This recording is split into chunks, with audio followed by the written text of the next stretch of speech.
Hey, good evening, ladies and gentlemen, wherever you may be in this great world. Merry Christmas. It's Christmas Eve, and I hope everybody has a wonderful and blessed new year. I just wanted to get on here to say how thankful I am to actually have such a blessed year. You know, the podcast is a blast, it is a hobby, it's fun. I get fined every single week by some company trying to tell me that I don't own the rights to my intro song, which I do. And my good friend Michael Costanza paid $20 for those rights. And so I fight him every single week. But you know what? It's worth it. And all the folks that I've had on the show have been a blast. And let me ask, can you guys hear me? Can you hear me? As I always say to the folks on the airplane, give me big Marine Corps thumbs up if you can hear me. Let me know in the comment section you can. Outstanding. All right. Hey, look at that. We've got Michael Sheriff on, and I actually want to do a big shout out to his awesome kids. He's got Aaron, Caitlin, and Mila, who are young enough to understand this. Let me show you something. This is a very rare photo for the kids of Santa Claus getting in position, and that's the starboard stabilized position for the mighty Marine Corps KC-130. They were doing some in-flight refueling for Santa and the reindeer. As you can see, kids, there they are. I kid you not. So that is an actual photograph that was taken by a SR-71 as it was taken off to do the speed trials for Santa back in the day. So that's a very old photograph. So the aircraft, Santa, let me tell you, kids, what happened. So the other night I was flying, 2 nights ago? Yeah, 2 nights ago. I flew down to San Jose, Costa Rica, and then San Jose, Costa Rica up to Miami. And I was in Miami for an hour or two, and then I flew back to DFW. But in that amount of time, as I was sitting there flying, we got a message. It said, watch out, NORAD, advising all aircraft NOTAMs that Santa Claus is doing his speed time trials. And he is actually flying north, south, east, and west at Mach, whatever he does, 25, 30 or something. I mean, we're only doing 550 miles an hour in our jet. But at night, you can really see this guy go. And what's amazing is if he gets high enough, as the sun sets to the west and the curvature of the earth, kids, if you guys can understand that, you have the curvature of the earth. And if you're down right standing at your street level and the sun sets, it's gone, right? Out of sight. But the higher you go, like if you were to go onto a mountain that was 10,000 feet tall, you might at that angle still be able to look over the curvature of the earth and see part of the sun. If you're up at 20,000 feet, you can still see the sun and the rays of light and stuff like that. And if you're at 35,000 feet, you can see the rays of light and watch the sunset again. And you know what? This ties into the F-14. My uncle, who's an F-14 Rio, once they took off and they had to do a test hop, and they went up to, I don't know what he said. They went to like 50,000 feet and installed the airplane out or flipped over and came back down. But he goes, we watched the sunset, and then the higher we went, we watched the sun rise again. And then as we went down, we watched the sunset a second time. So that's the kind of cool stuff, right? So as the aircraft is flying along at 35,000 feet and Santa's at, say, 50,000 feet doing Mach 30 or whatever he's doing, the sun rays of light still reflect off of his object. That's why if you go out at night, right after the sun sets, and you look up into the sky and you look to the east, you can look up and you can catch the rays of light hitting all the satellites as they pass overhead. Now, at a certain point, those satellites, you can't really see them that well. But at that one point at dusk, that sweet spot, that's where the rays of light will bounce off the satellites. Well, same thing happened to Santa. And I told all the kids on the aircraft to look out the windows, and those on the right side are going to be able to see something. Those on the left side, you got to look because he comes back around and he starts flying. And so I got about 6 kids got off the airplane, could not believe that they saw Santa Claus, couldn't wait to tell all their friends. The pictures they showed me were a little bit blurry, but it's kind of like Bigfoot, believe and ye shall receive. Um, you never know what happens. So anyway, you guys, if you're out there, tell your kids Santa is doing his time trials. Tonight is the big night. He was doing his time trials for this big night. Santa will be blasting off around the world, hitting everywhere. I'm looking at Michael over in Scotland, and it's already 6 p.m., 6:15 over in Scotland right now, lad. So as he's sitting around with the kids and you're waiting, I'm telling you right now, kids, you guys better hit the rack. Don't be snooping around waiting to try to see Santa because you guys are going to miss out if he catches you. I mean, Santa knows everything. So, yeah. You know what, guys? It's so much fun. I see everybody on here. Michael, Jacob, Megan, Alan, yes, photo thief. You know what? As a matter of fact, I am a photo thief. When I see a great photo, I usually capture it, and unfortunately, I there's no way to really attribute who I got it from. And some photos I don't want to attribute because I don't want them to get in trouble if anything ever were to come around. But let's just roll through some photos. That is a cool photo. I think I got that from Alan Steiner.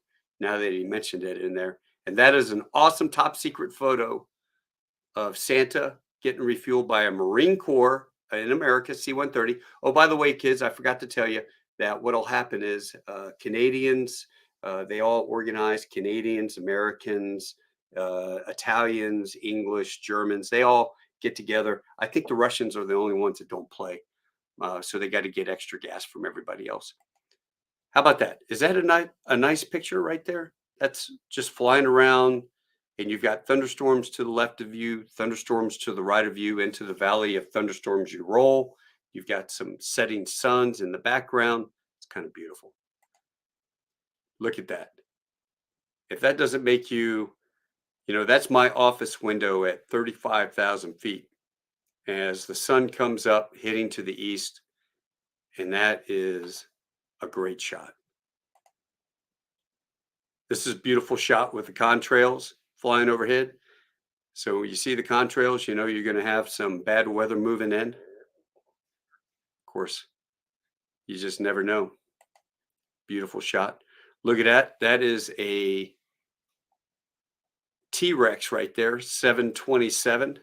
Took that photograph myself back 25 years ago. That was just a gorgeous old airplane. Love that. I just like anything with a sunset. I mean, this is stuff we see all the time. Everybody in the back of the airplane is sitting back there watching a movie or a TV show or sitting on the internet playing a game. Nobody looks out the windows anymore. I go back there, all the window shades are closed. Nobody's paying attention. But that's just a typical sunset that we see as we're sitting there flying around. That is a great shot of a 737. I always love this place. This is St. Martin. I have an awesome photograph of myself landing in St. Martin at 2 kids. Um, Thomas and his buddy took of us when we were down there a dozen years ago. And the place has changed a little bit since the hurricane, but there's a beautiful shot of a plane landing there. Look at that thunderstorm off in the distance. That's, I believe, Guatemala City.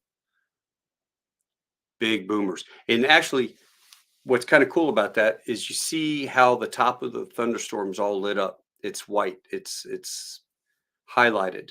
Well, that means that thunderstorm's probably 50,000 feet tall, and the sun setting back behind me, and so the rays of light are hitting the top of the thunderstorm. Now, I always love this on the Top Gun's fan club website. And if you guys love Top Gun as much as I do, you go on there and check it out. I usually steal some good photographs from those guys. And there's a beautiful shot of 2 F-14s with the sunset behind them. Just a great shot.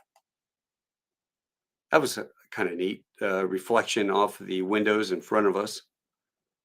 You had the sun setting behind us, and it was just the golden rays hitting it.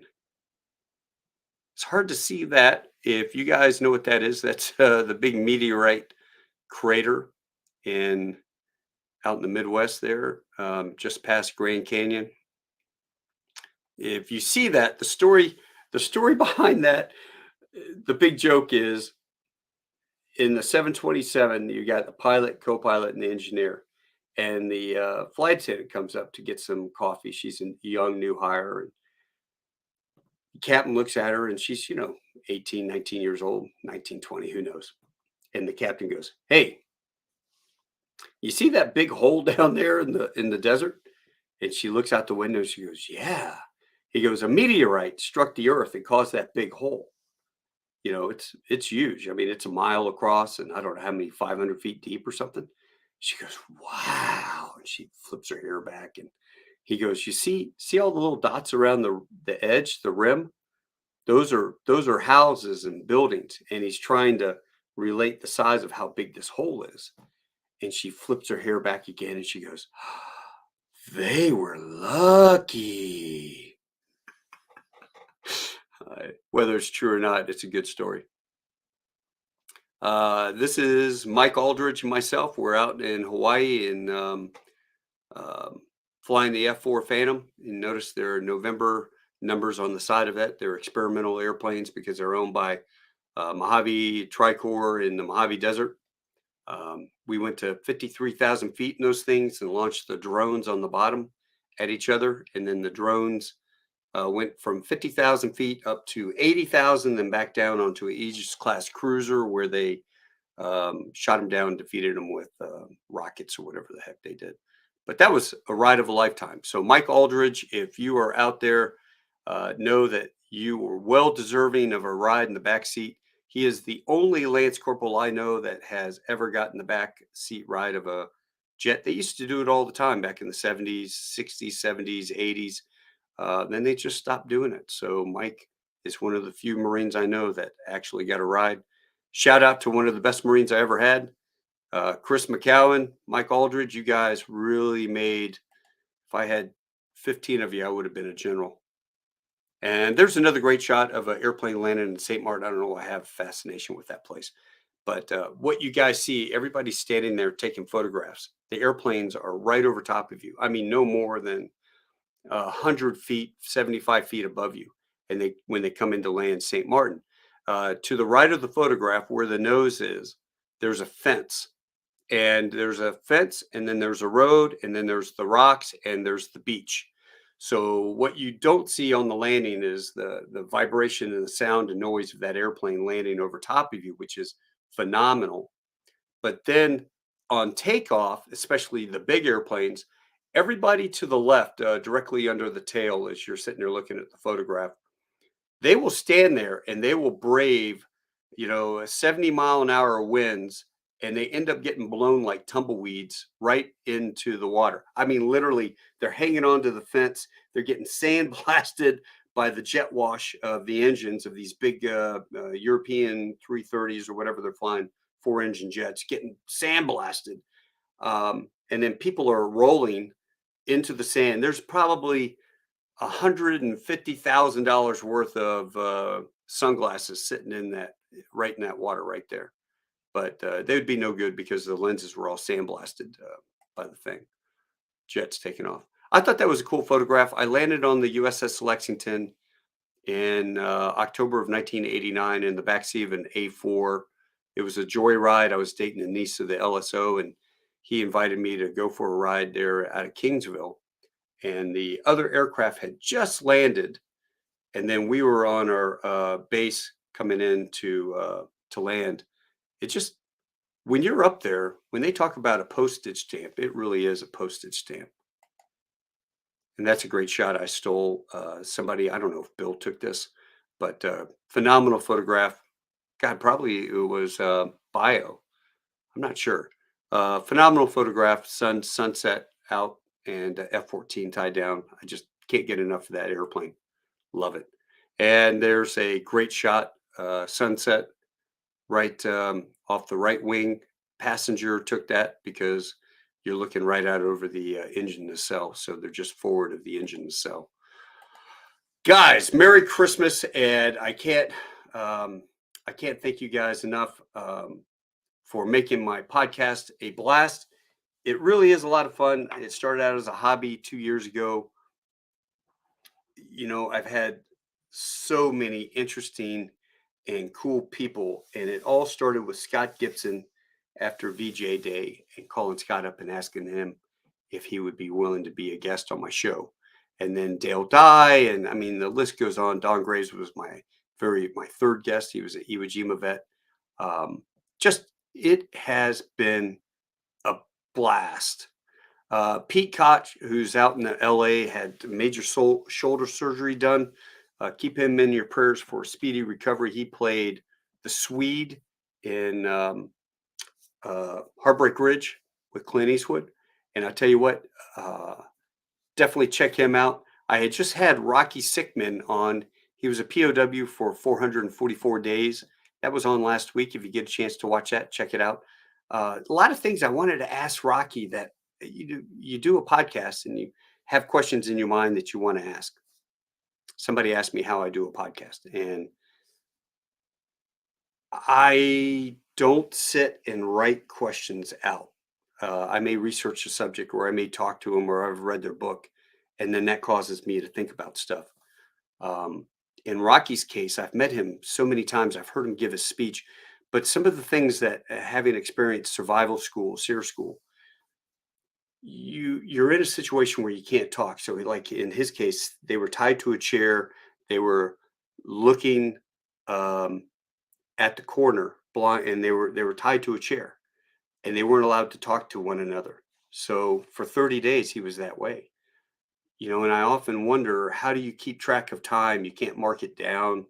Maybe your watch has something on it that you're able to tell what day it is, but it's just incredible. The friendships that I've made through the podcast, though, I did a podcast. I want to thank Don Williams out in San Diego.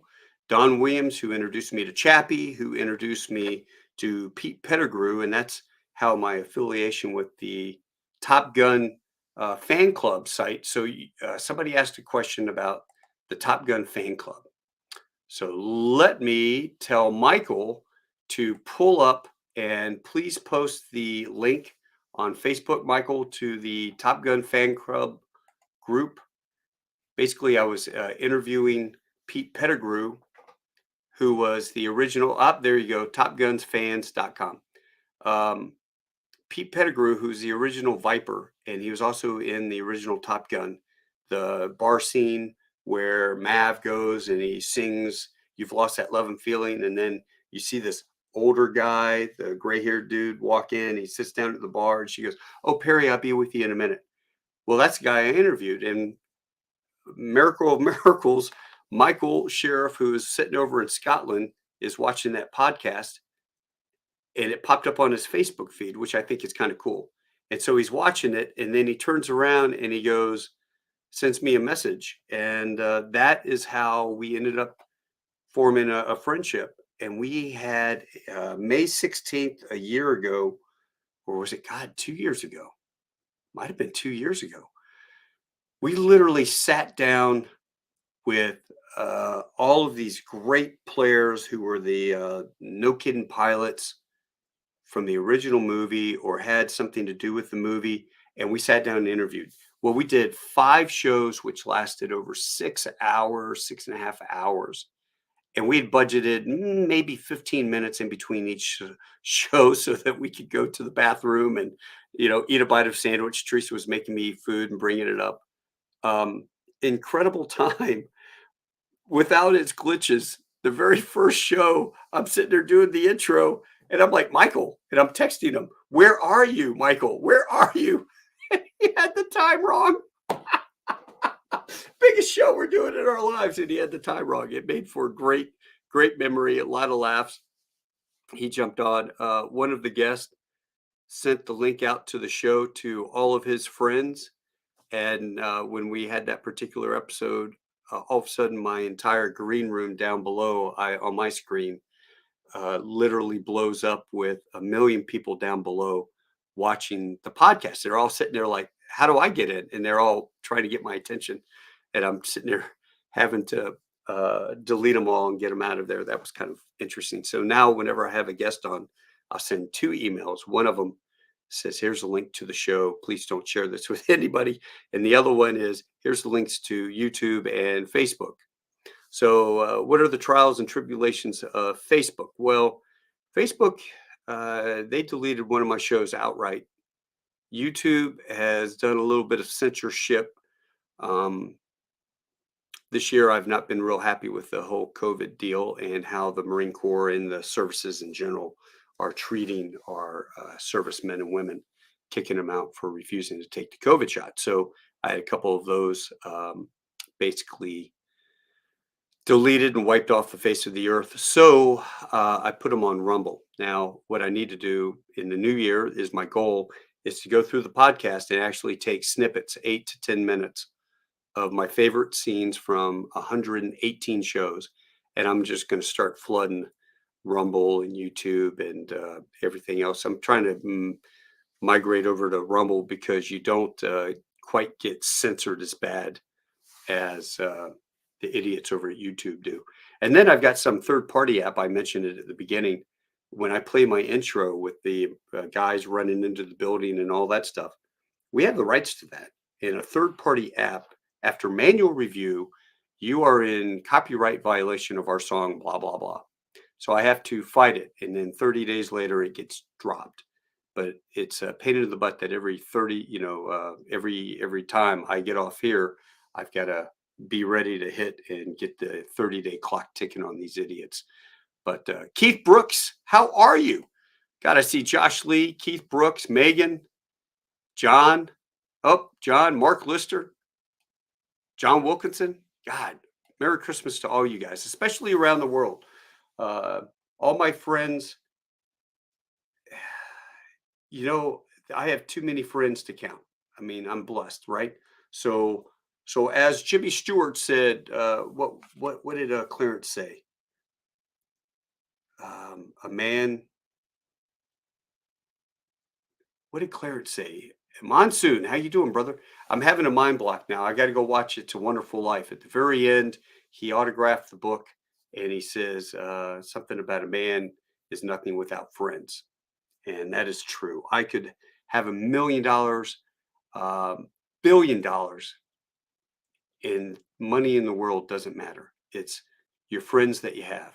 You know, who you could count on to raise a hand, help you out, who's going to be there at your side, who's going to take care of you when you're in your darkest times.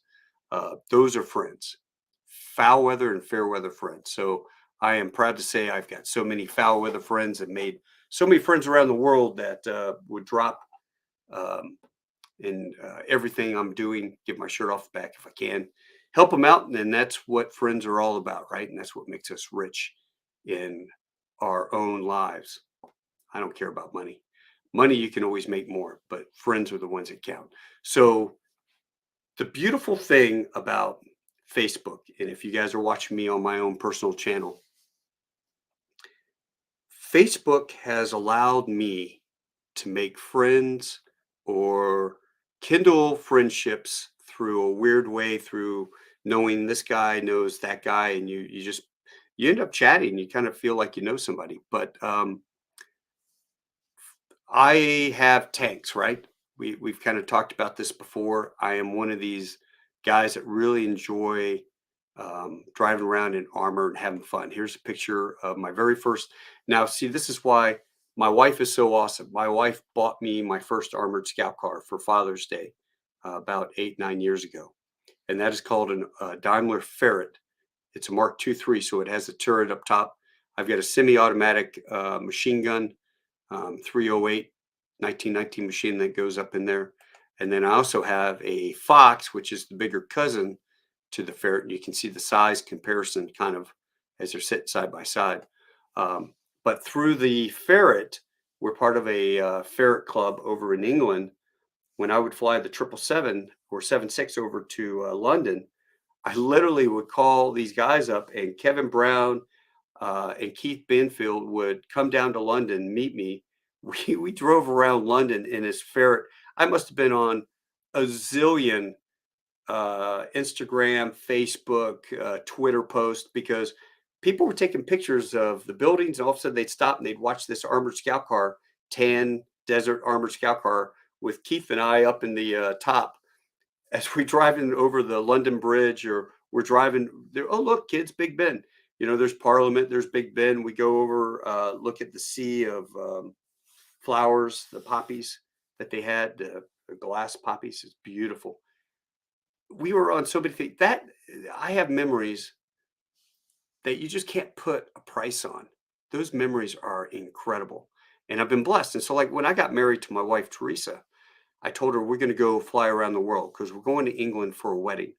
And that was the whole point of the trip, to fly to a wedding in England. Well, we could leave from Dallas and go right to England, right? What fun would that be? I mean, well, the wedding's going to be a blast, but what fun would it be just to go direct? We got 30 days of vacation. Let's have fun. So we go fly to LA, and then we get a car. We drive up to Carmel and um, just kind of drive around Route 1 and all that stuff.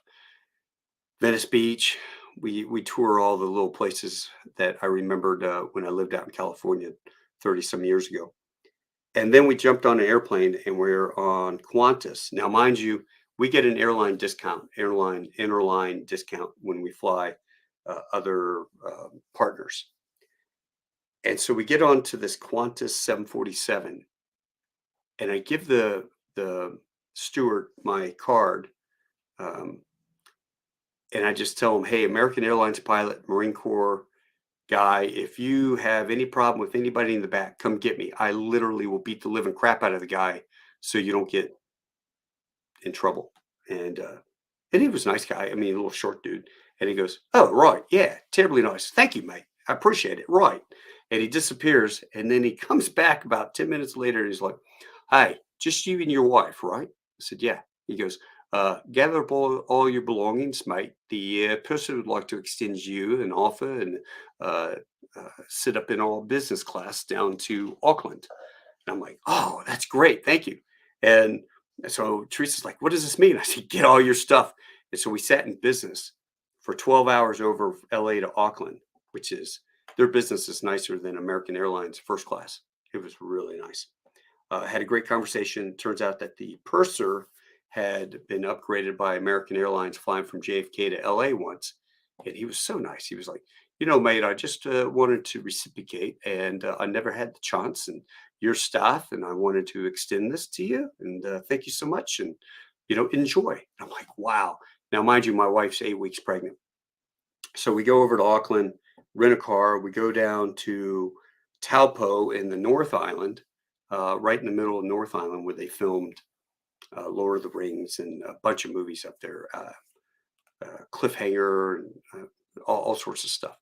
So we're sitting down there, and we're hanging out with some friends. His wife was mayor of Taupo. Um, he owned a charter service, and so we were able to borrow an airplane. With his daughter, we go fly around the mountains, and it's just beautiful. We land, we get back, and we hear people screaming up above us. We look up and see people skydiving. Teresa goes, "Have you ever been skydiving?" I'm like, "Yeah, I've been skydiving 3 times." So, "Do you think we can do it?" I'm like, "I don't know. Let's go up there and see." So we go up and we talk to the guy, and the guy goes, "Yeah, mate, yeah, you got a credit card?" And I'm like, "Yeah." And at the time, one New Zealand dollar was worth 50 cents US. So, I mean, we really lived like kings. And he hands me these two release forms. And I'm like, "Waivers, what's this?" And he goes, "Oh, sign those, mate." So I sign my name, Teresa signs hers. Yeah, mate, you look like you're about maybe 46 regular. Yeah. Darling, yeah, you look like you're a 28 regular. All right, let's get those. And so they give us these flight suits and we put them on. Now in America, I did a accelerated free fall. You have to go to class for 2 days before you even do this whole thing. So I'm expecting we're going to go into class. I go, "Why are we putting on a flight suit? Don't we have class?" "Oh, yeah, yeah, yeah, mate, out in the hangar."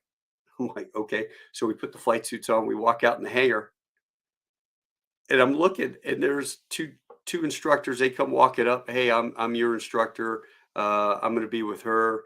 And there's no training at all. I look over to the left, and there's a twin otter about to, the engines are starting and the doors open. The guy's like, all right, yeah, mate, we got to go, right? I'm like, whoa, whoa, whoa, whoa, whoa. Don't we have some sort of training? Oh yeah, we'll give it to you on the way up. I got to admit that I tried to keep a poker face, but I have never been more scared in my life. Not really for me, but for my wife. And I'm sitting there thinking, I am such a frigging idiot. Oh my God, these yo-yos are going to kill us.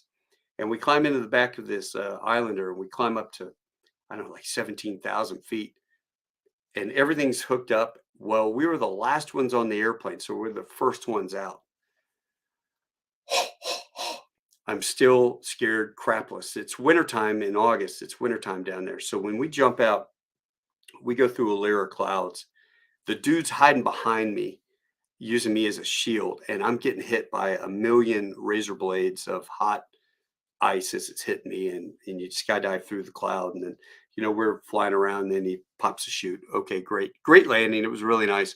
Teresa really enjoyed it, but I have to say that I apologize to my wife about that. That wasn't exactly what I really thought. I thought it would be a little more training. I'm kind of a, hey, we got to do some training to make sure that we're set.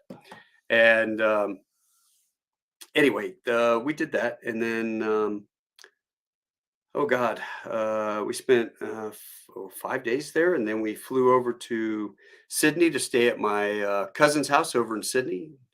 That's beautiful, except everything in Australia is geared to kill you. I mean, there's like 8 different species of spiders that will bite you and kill you. I had my coffee. I go walk out. Uh, Next morning, I'm sitting here like this. I walk out and I'm drinking my coffee. I'm looking at this snake in the pool, and my cousin comes out and he goes, Roger McCampbell, and he comes out and he goes, "Oh, hey, oi, Mitchell, yeah, get back. That's a two-stepper right there, mate." And I'm going, "What do you mean two-stepper?" "Well, if that fellow would have bought you, you'd last about 2 steps and you're dead." And I'm going, "Holy crap!" And he just calmly goes out there and gets the skimmer, picks the snakes up and flings it over the fence, flies over the fence. And I'm thinking, holy crap, man. Everything in Australia was geared to kill you. It was crazy.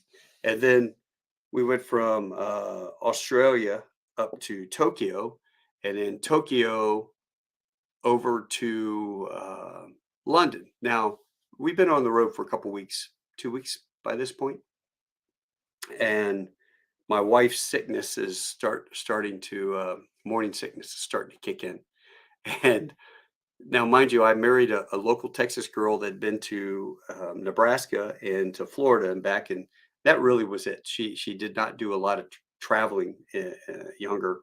They didn't have the opportunity to go around.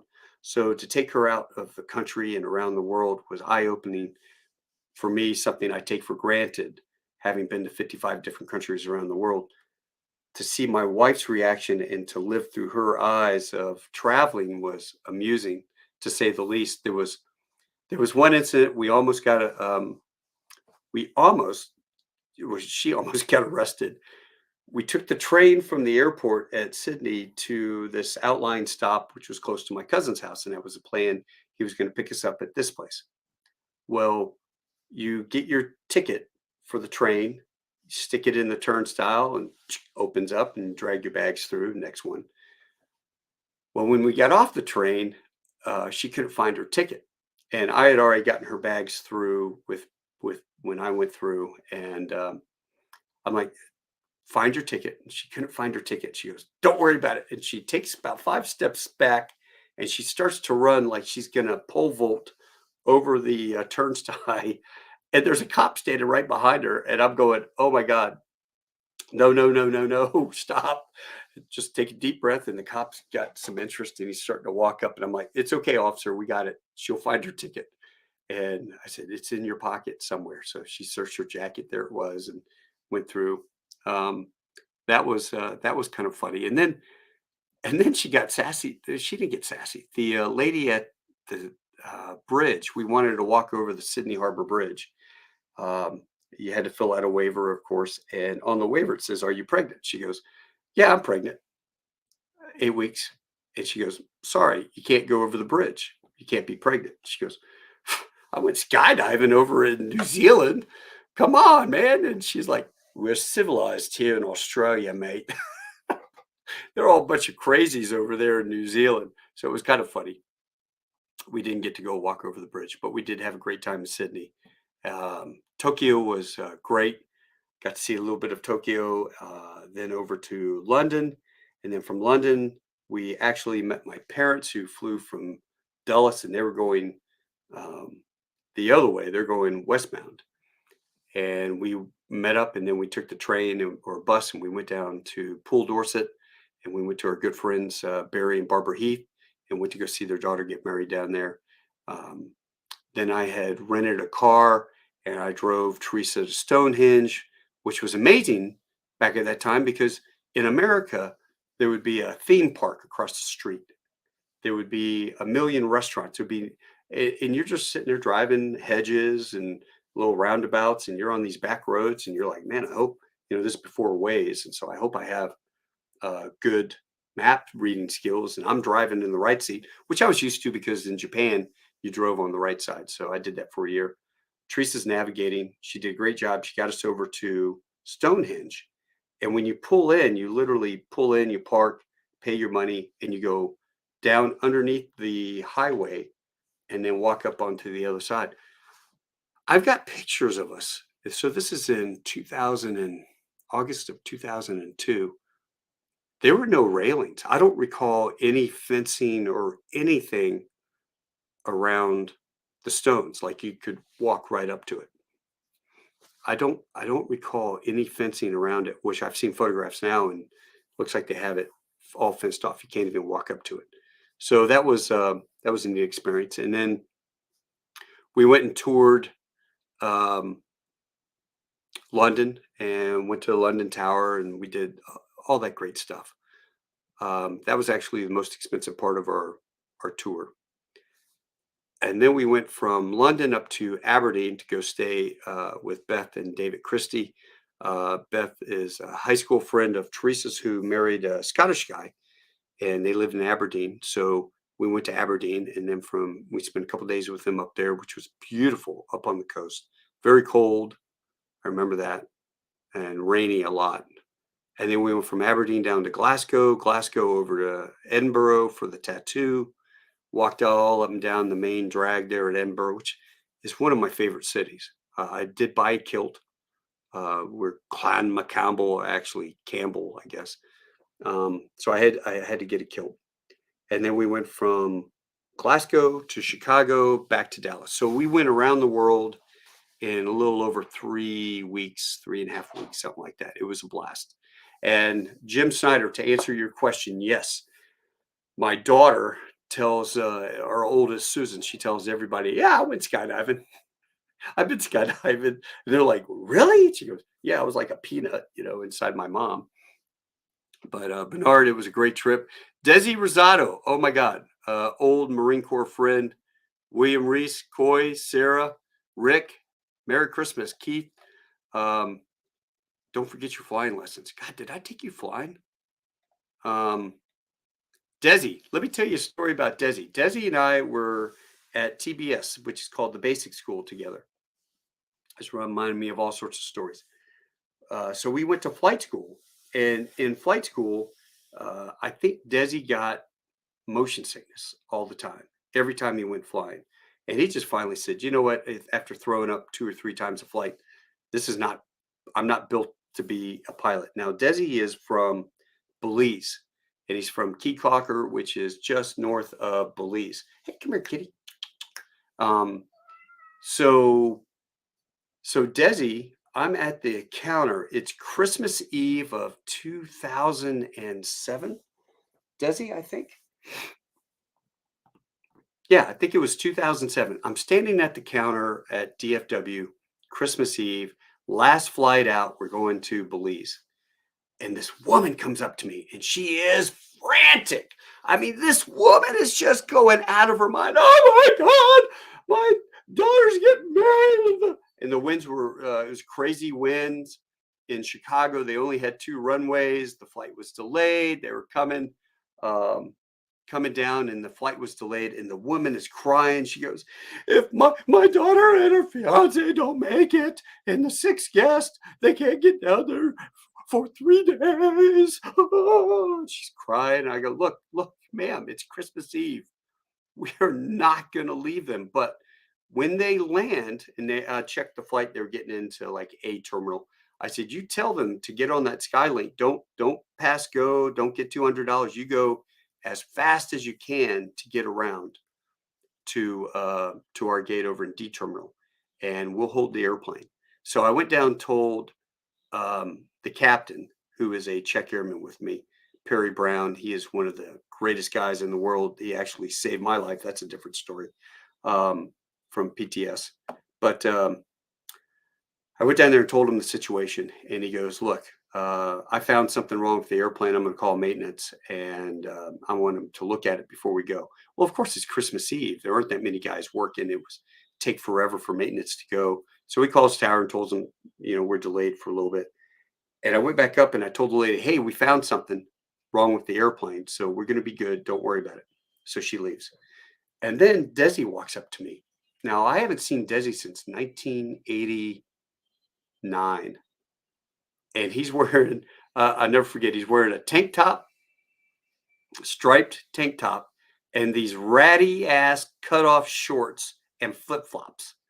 And he comes up, he goes, "Mitch, Taco Bell, what's up?" I'm looking, I'm like, he goes, "Hey, it's me, Desi." And I'm going, "Dude, East Coast, West Coast, the war?" Because, I mean, just out of sight, out of mind. And he goes, "No, man, TBS, flight school." Oh my God, that's right. So I go sit over with Desi and we're catching up and talking. I go, "Hey, Desi, man, do you have any nice clothes, like a pair of slacks, collared shirt, something I could try to get you upgraded to first class once they close the door if there's available? But I can't put you up there looking like that." And he pulls his ticket out and he goes, "What are you talking about, man? I'm already first class." And here he was, like 4A. I'm like, oh my God, nice show off. And anyway, it was a great time. Desi graciously invited me and Perry to go spend Christmas Eve with him and his family on his island. And I just said, "Look, we'll come over. We have a long layover. We don't leave until 5 p.m. next day. We'll fly over on Christmas Day." And that's what we did. We walked down to the island airport, jumped on a flight at like 9 a.m., a little caravan, paid $50, and we flew 10 minutes over to his island, landed. And then his brother picked us up in a golf cart, took us back to the hotel. And Desi met us and took us out. We went, they've got a glass bottom boat. We went out in a regular boat, though. Were we in the glass bottom boat? Really neat. I wrote about it on my blog, but great place to stay. Desi, if you're watching this, put the hotel link in there. So people, if they want to go down and spend Christmas in Belize on your key, they can go to the link and check that out. Anyway, we go sliding into the water. Now, mind you, when you get up on the edge of the boat and you're looking into this beautiful clear blue water, it was completely covered in, what do you call those things?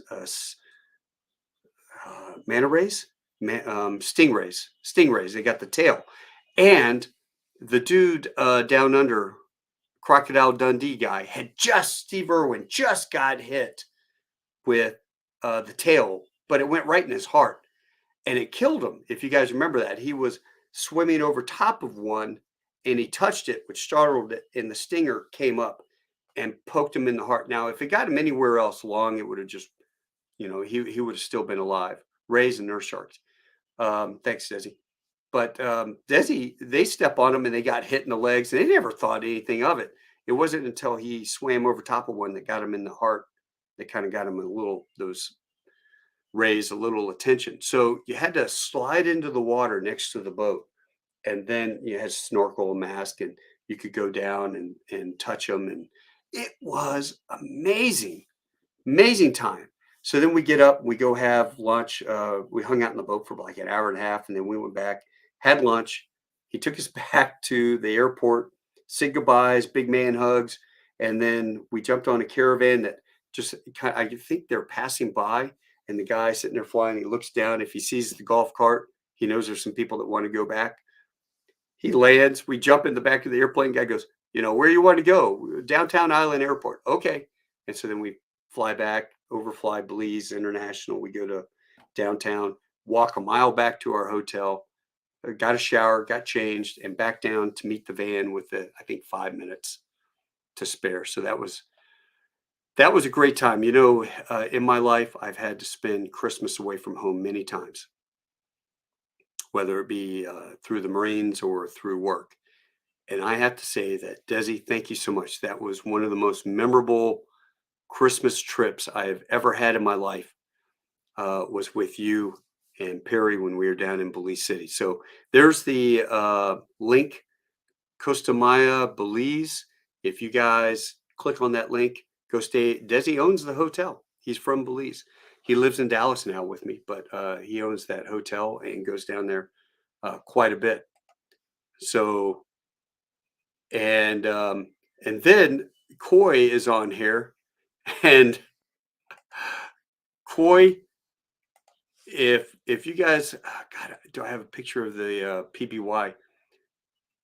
Coy's grandfather bought this beautiful PBY, Catalina from France, and Coy went over there and brought it home. And probably one of my bigger regrets in life was not calling in sick and going on this return trip, flying the PBY, World War II PBY back to Iceland, and then St. John's or somewhere up in Canada, and then back down. Coy just flew down to the islands, and they lost an engine. They got stuck in Cuba. So I'm guessing the airplane is stuck in Cuba right now, which might be interesting. I may have to go down there just so I can catch a leg flying it back. That thing is awesome. So Coy, if you're still on, post that picture of the PBY that, oh God, Sarah or that girl took, the beautiful shot with the fireworks behind you and you're standing up on the wing. That was incredible. If you're able to post that photo or send it to me, I'll post it. Those are good stories. Let's see. Spent Christmas in Iraq, which was fun. The third, they call them TCNs, third country nationals. They're from Nepal. I think they're all from Nepalese. Their idea of cooking turkeys and how they season stuff is not what we normally would do, and it was very interesting. It was a great try. We uh, we tried to make best of the Christmas spirit, and we hung lights everywhere, and we just had a great time. That was a good memory. Okinawa, Japan in '94 with Paul Timoney and Mary Timoney and Tom Voico and a bunch of our friends. We went to Hong Kong and spent Christmas in Hong Kong. Actually, Tom didn't go on that MWR trip. We went to Hong Kong, had suits made and the whole 9 yards. Boxing Day, spent Boxing Day over there. That was a blast. Really enjoyed Hong Kong, one of my favorite cities in the whole world. Imagine New York City, only it smells like Chinese food. I mean, I love Chinese food, so don't get me wrong. It smells like Chinese food, so you're always hungry, perpetually hungry, walking around, and everywhere you walk, everybody's got.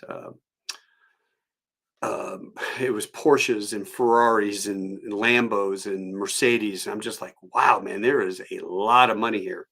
That was the year Steve Golf, Mike and Steve Golf, were friends in college, and we would take from Hong Kong over, or we were in Kowloon, and then we take the ferry across to Hong Kong. You would pay the first class, and you'd be on the upper deck, and go over to Kowloon. Steve Goff, college friend of mine, was fluent in like three dialects of Mandarin, um, and he also spoke Cantonese. But he probably worked for a three-letter agency, let's just say, and he was all in China selling Hilti guns. He's since passed, so I think I can say this now. But he lived on a little tiny island where all the expats lived, around on the west side of Hong Kong. So you had to take a ferry. It took about 45 minutes to get there. And we get off the ferry, and there is Steve waiting for me, gives me a big man hug.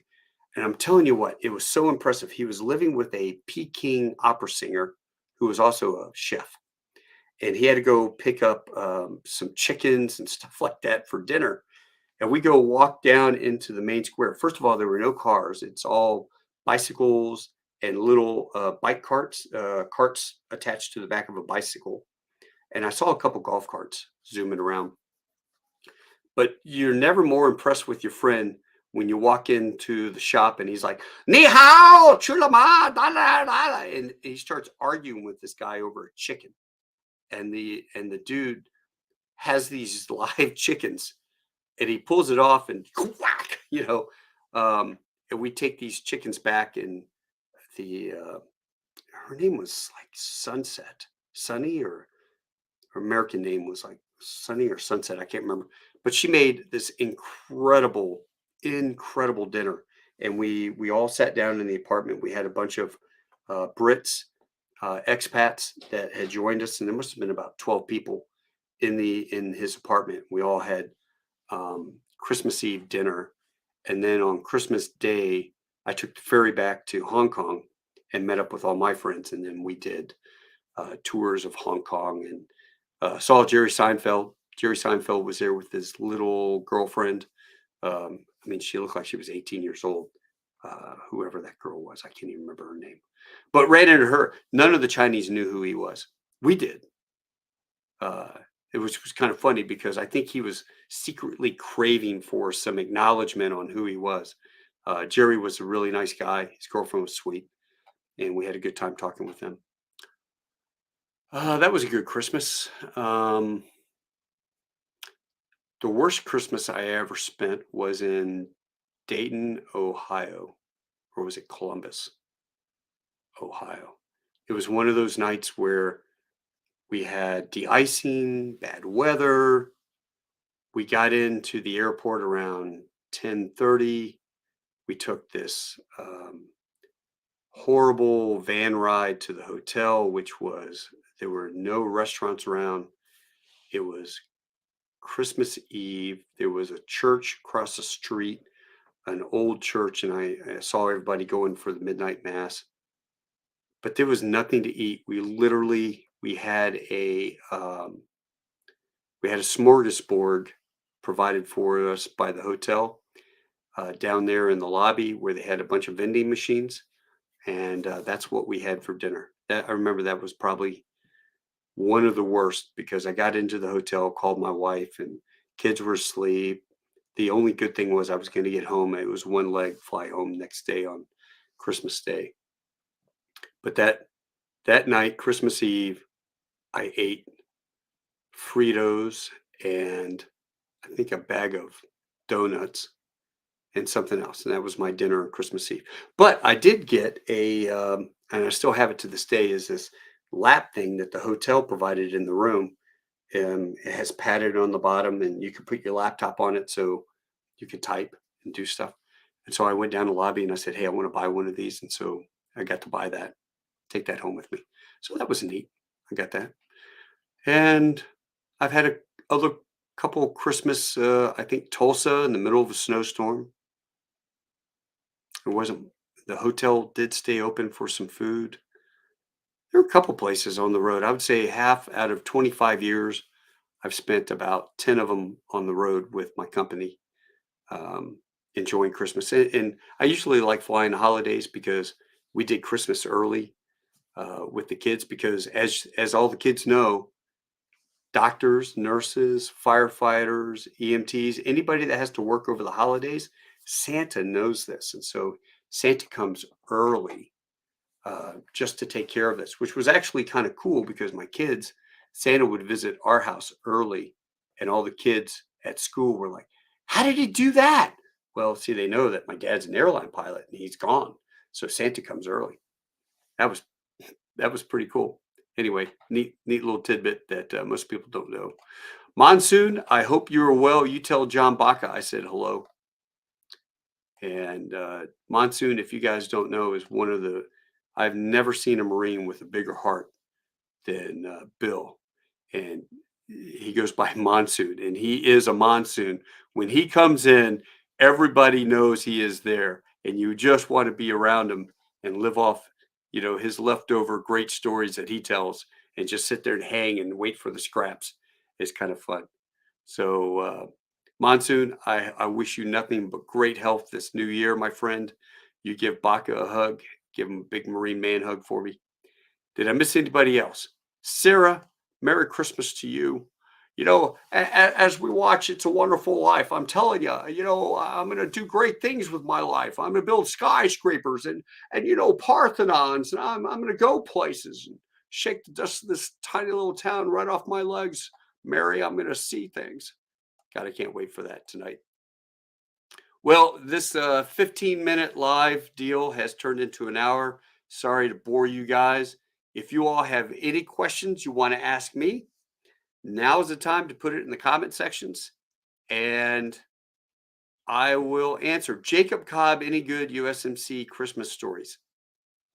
Iraq. Okay, Iraq. We did do this because I was the assistant air boss. I call myself the air boss.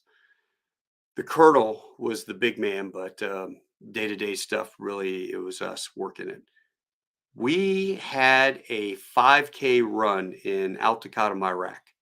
So we did a 5K run and then set up the chow hall to have breakfast out there in a hangar. And then what we did was I went to the engineers and said, "Can you guys build me a sleigh?" And they're like, "What? Here's what I want. Can you build me a sleigh that'll go over top of this golf cart or the gator that we had? Not a golf cart, it's a big gator. See, can you build a sleigh and we'll paint it and all that?" And they did, man. They took plywood and they built the frame of a sleigh and then we put it over top of the gator and secured it to the gator. Myself and a master sergeant who was dressed as Santa, we drove and led the 5K down the runway. We shut down the runways and we did a 5K all the way around the runways. The chuckleheads would try to nuke us with 122 millimeter rockets all the time, but they're inaccurate. I mean, IDF. So we were blessed that day that during the morning 5K, we didn't get nuked. It wasn't until I think the afternoon prayer that they said, "Oh, it's their Christmas. Better send them some, hey, we know you're there" type stuff. And so they'd launch all the rockets at us. But that was kind of cool. It gets a bit lonely when you're away from the family.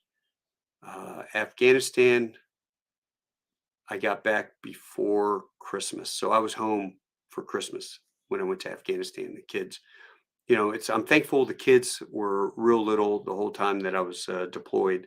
They hardly remember anything. They don't really remember Dad being gone at all. So I was thankful for that.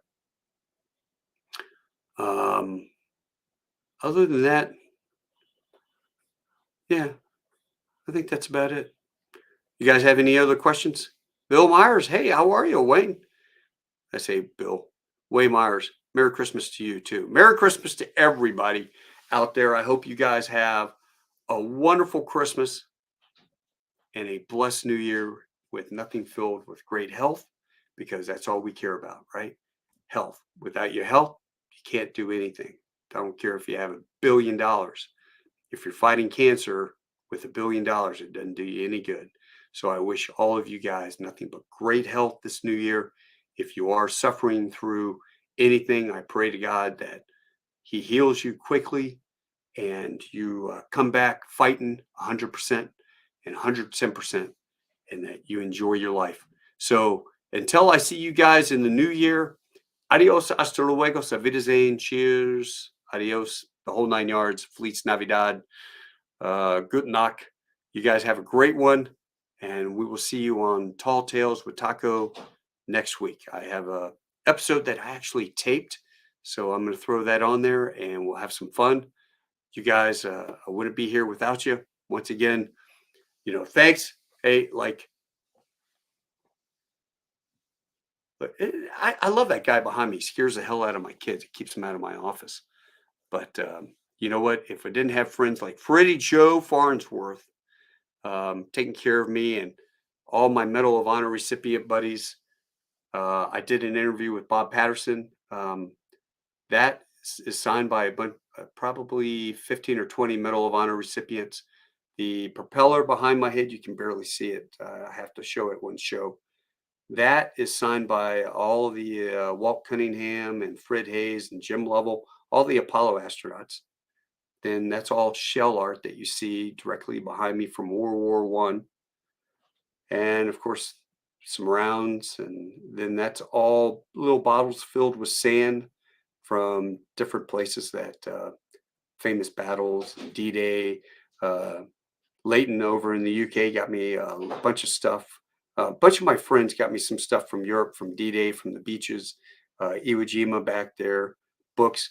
If I ever showed you my office, which I'd be embarrassed to show you, all the junk that I have, it's a living museum. I tell my wife when I die, do me a favor, don't sell all of my coin collections for a dollar. Um, I have a poster over here that is basically signed by all of the Marine Corps vets who attended the 50th anniversary of Iwo Jima. I had the uh, foresight to get a map from the Intel Weenies. They had a big laminating machine and they laminated it. And I took a couple Sharpies with me and had every guy sign it that had returned. That, I told my wife, is a one of a kind deal. Probably needs to go into um, the National Museum of the Marine Corps. Then, of course, I've got a Iwo Jima deal, World War II knife. That thing was kind of cool. Walked into a pawn shop. I'm wearing a USMC. I always have USMC stuff on, right? And I go, hey, let me see that K-bar. And the guy pulls it out, and the sheath is all, it won't snap. The snap at the top is busted. The leather is gone. And I pull the knife out, and I recognize right away it's a World War II K-bar. Oh my God, I want this. And I go, how much? And he pulls a price tag and he goes, it says $30. You're a Marine? I said, yeah. And he goes, here you go, $20. How about that? I'm like, you can't even buy a brand new K-bar for under $125, I guess. So I got it for $20. I have it in a beautiful deal. Don Smith, my next door neighbor, is a woodworker. And so he built this case. I think I showed it on a show once, but built this case and I put styrofoam and covered it with glue and put sand from Iwo Jima on it and a bunch of bullets and things that I found when I was on the island that I brought back that were just sitting in a box. So that's a neat memento. Also have a memento from Iraq off of an IL-28, a Russian bomber that they used to drop the gas on the Kurds back when they were doing that kind of bad stuff. Took those off, and wife sent me a bunch of paint. And I had a kid who is a Navajo Indian. He painted up all of these things as going away gifts for my men. We got an ammo can that's covered with all of the cigarette or the cigar, not cigarette, the cigar bands. I would cut those off and I would glue them to this ammo can and then shellac it. So I have a collection of every cigar I smoked when I was over in Iraq. Really cool books behind me, all signed by the original guys. So, little museum. If you guys are in Fort Worth, Texas, PM me, let me know, and I'll bring you out and show you the foxes, the ferrets, and the Jeep. This this is the newest thing that I have there. I've got the 171 Mutt with a 106 recoilless rifle on it, which is kind of cool. You can see the fox back there. That's always kind of fun. What else? It's one of my favorite pictures. Iraqi photos. Smile. Look here. Smile. Wait for flash. Oh, that was bad. That was Afghanistan. We're doing a they called it VCR, Visitor Community Relations Visit, where we go out into these little villages and give them stuff.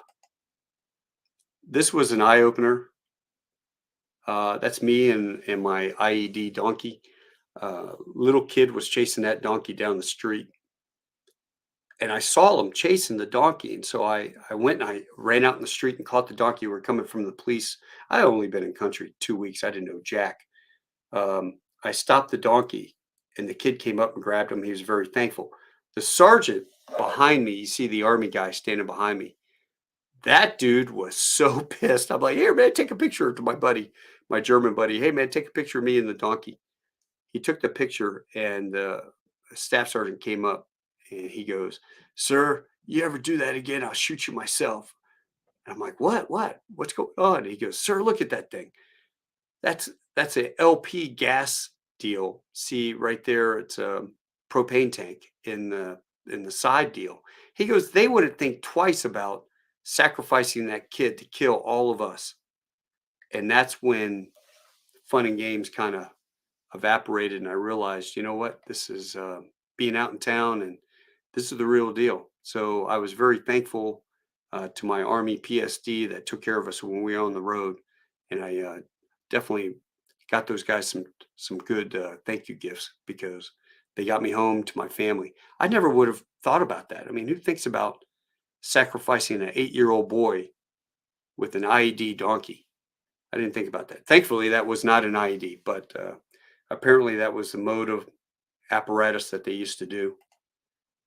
That was a cool picture just hanging out with the kids.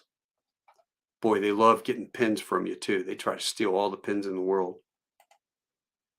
Godspeed, Gunny. There's a great photo we did at a freezing but cold with Andrew White with Gunny, R. Lee Ermey right there. And that was just kind of a neat deal that we did years ago before he passed. So, you guys, I've shown you a million pictures and told you some great stories, I hope. If you enjoyed it, send me a message. Until I see you guys, everybody, Merry Christmas, and I will see you in the new year. You take care. Adios, hasta luego. I can't say it enough. Thank you again for joining me. Bye now. What should I play for the going out? I'm going to do this one. This is old. It's kind of cool.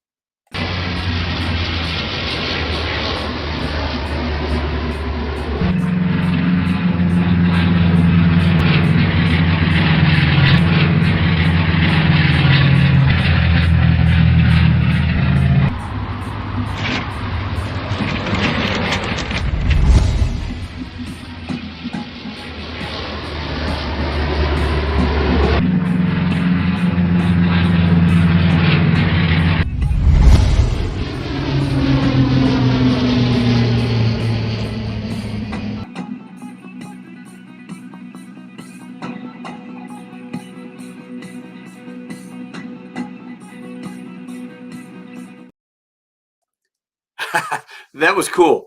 Michael Costanza, my buddy, made that. Actually, I want to do this one too. This one's kind of fun as well.